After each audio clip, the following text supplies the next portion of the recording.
If, Mr. Speaker, hell is never being able to be with our Creator, hell on earth is being separated from all of those we love.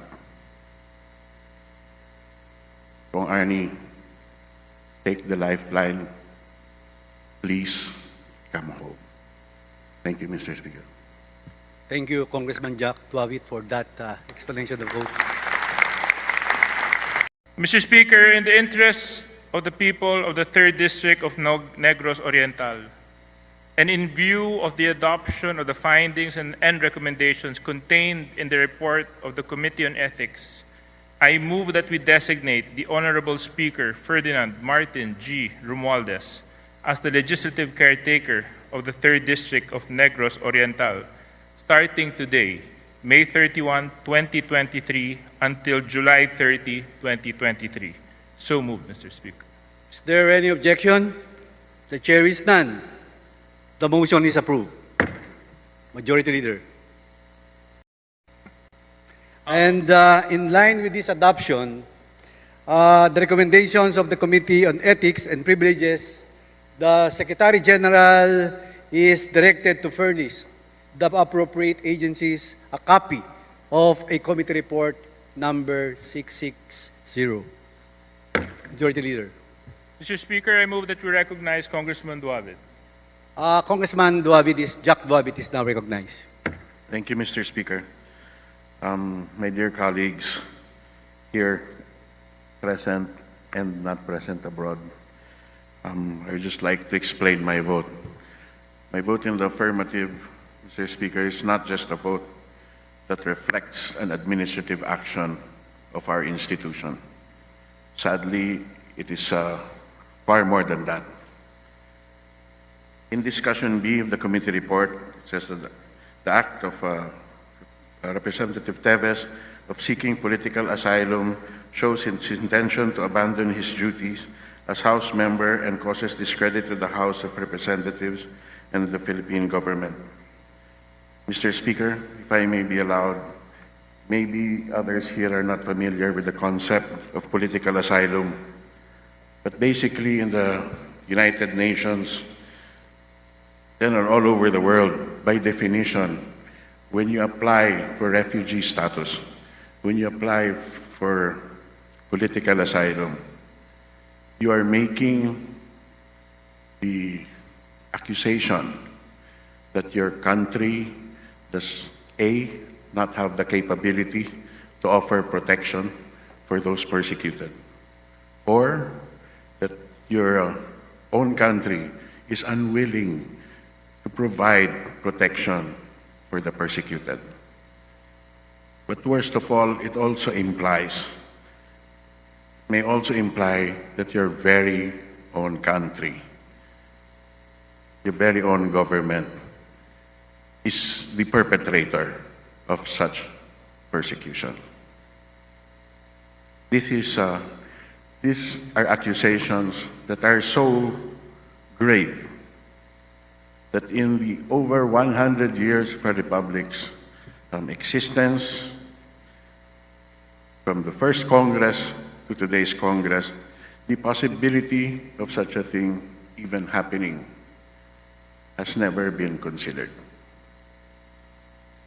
I'd like to take this time, Mr. Speaker, to make a plea to our colleague, Representative Arnie Teves. Perhaps he was misadvised. Perhaps he did not see that by applying in Timor-Leste, that this was the accusation that he has brought on our state. I would like to make a plea to our colleague. Please heed our call. His insistence not to show himself to us, these accusations he has made. The plea is, Kong Arnie, please think of this not as an attack on you, but please look at it as a lifeline.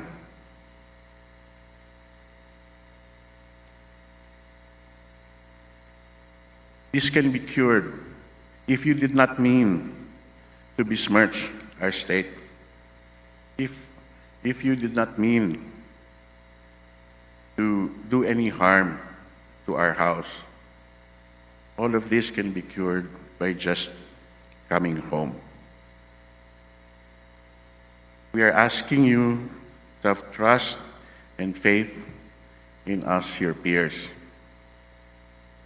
If I can go back in time, Mr. Speaker, when I first entered these halls in 2001, I had the opportunity to work with his grandfather, a wonderful man.